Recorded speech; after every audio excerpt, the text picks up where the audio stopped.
In today's video, I'm going to teach you how to add login to your Next.js app using Cursor and Clerk without extensive coding. By the end, you'll have a working authentication flow powered by Clerk's pre-built UI and Cursor's AI-assisted code generation, so you can focus on your product instead of wrestling with auth. First, a quick overview. Clerk is a hosted authentication platform with ready-made components for sign-in, sign-up, and user management. Cursor is an AI coding environment that can scaffold and insert the necessary code for you.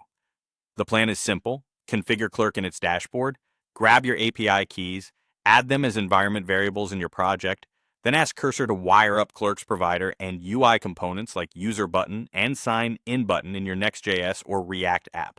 Clerk handles the authentication logic under the hood, so you don't have to. Start in the Clerk dashboard and create a new application. You'll see two keys, a publishable key and a secret key.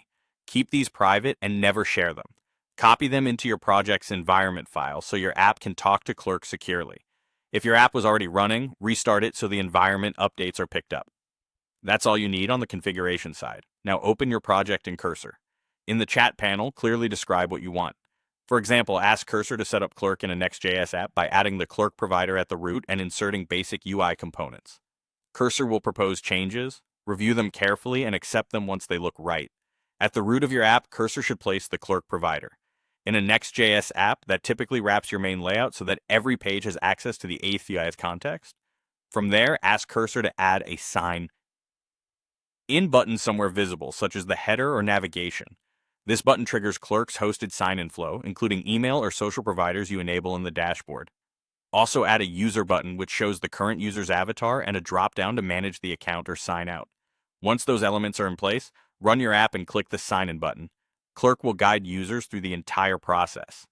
After signing in, the user button appears automatically, and you'll have access to user data through Clerk's context. If anything looks off, return to Cursor and request adjustments in plain English, like moving buttons or changing where the provider is applied. That's it. With a few guided prompts and secure environment variables, Cursor and Clerk give you a complete login experience without writing complex auth code.